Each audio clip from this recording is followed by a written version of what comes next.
One person who really understood the potential of technology to expand the reach of Torah and to bind the Jewish community together was Rabbi Lord Jonathan Sacks. From Sefaria's first interaction with him, he lent his wisdom and his support to this project. It is thus incredibly meaningful to us that over the next few years, Sefaria will be working with Koren publishers and the Rabbi Sacks legacy to translate a dozen of Rabbi Sacks's works into Hebrew. And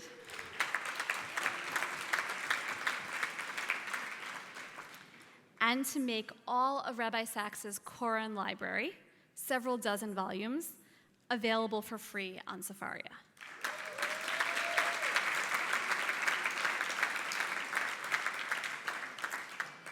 We're grateful to Koren and to the Rabbi Sacks legacy for this wonderful partnership, and to our amazing friends at the William Davidson Foundation for making it possible.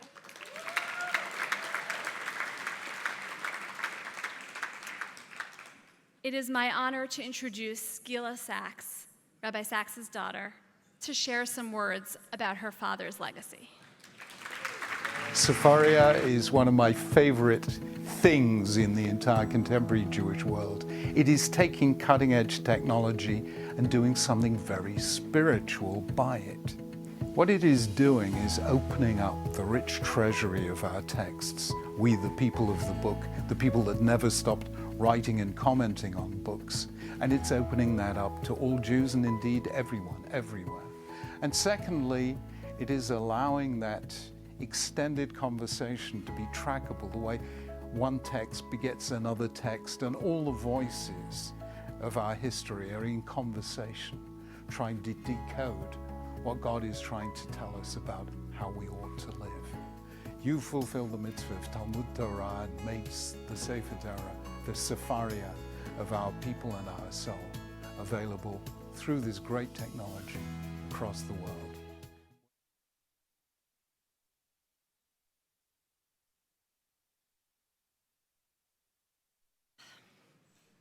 Good evening. Now I have to begin with a small confession. It's rare I'm asked to be louder. I have to begin with a small confession.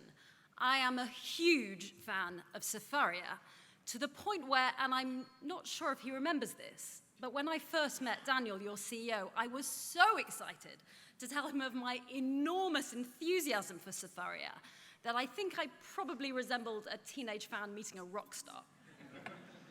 So it is a true pleasure to have the opportunity to join you this evening. I genuinely can't think of better partners to be taking forward Rabbi Sacks's teachings than Sefaria and Koren, who together are working to make sure that all of his work is available, reprinted, translated, and accessible online. And I know that my father would have agreed.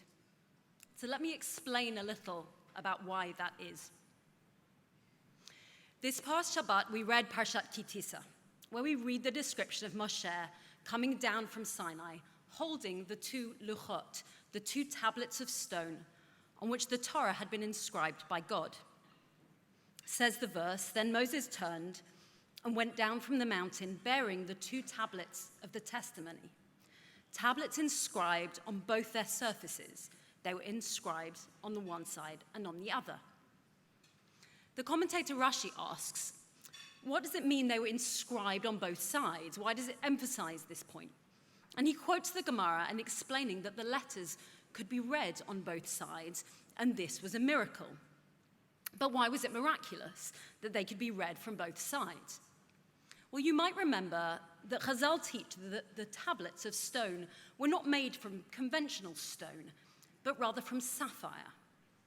And sapphire is transparent. You can see through it from one side to the other. So picture it. If you engrave onto sapphire, what does it look like from the other side? It's illegible. So the miracle, says Rashi, is that it could be read from both sides. The writing went right through the tablets from one side to the other, but while that should have meant they were legible from one side and not the other, in fact, both sides were fully legible. Now, when I was reading this parasha this past week, it struck me that these transparent luchot were a remarkable symbol for what Sefaria is. And to explain what I mean, let's take that Rashi and go one step further, this time to Rav Shimshon Raphael Hirsch.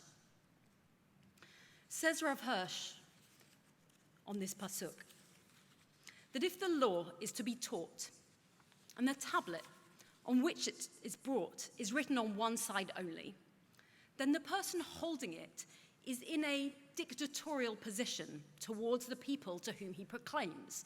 He alone has the law in front of him, and they must accept what he reads out to them.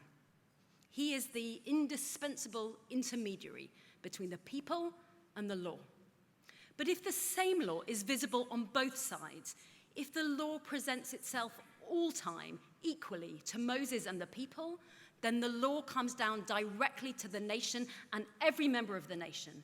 The people can read the law to Moses just as he can read it to them.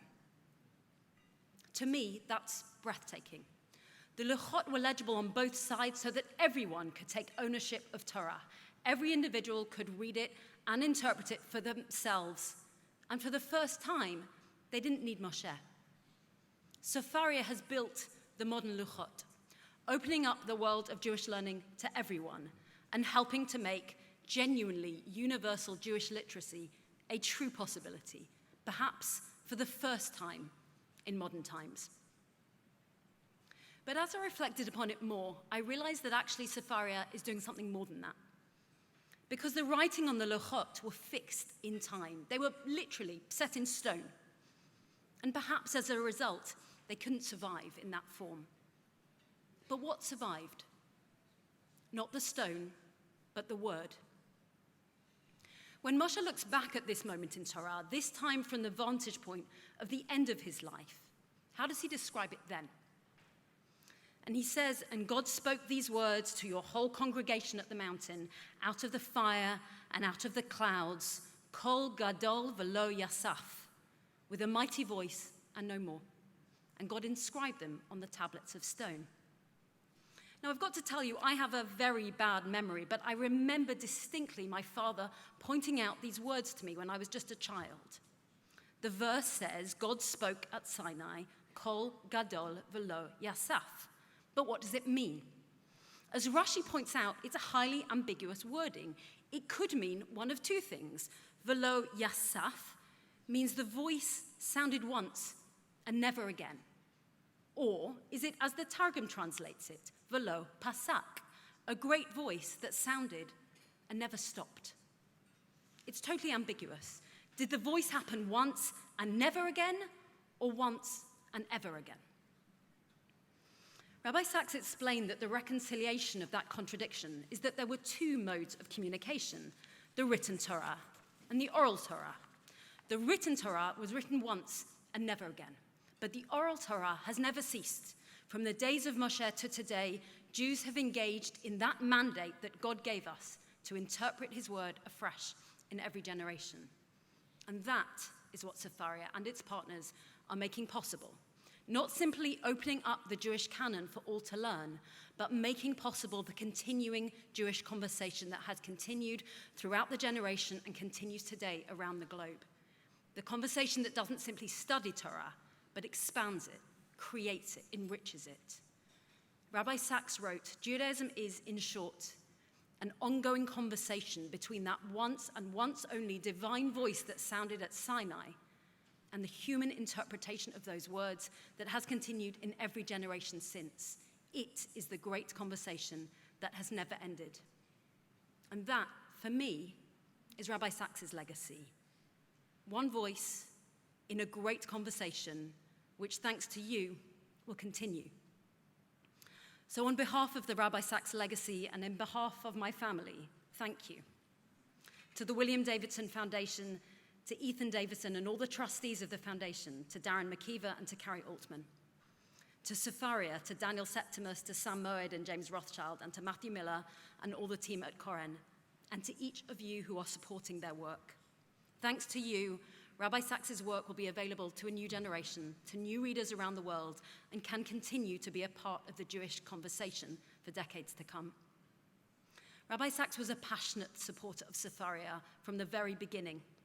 He knew that Sefaria was a game changer for the Jewish people because it was the next step in a tradition spanning thousands of years of tearing up old hierarchies and democratizing learning and knowledge for all.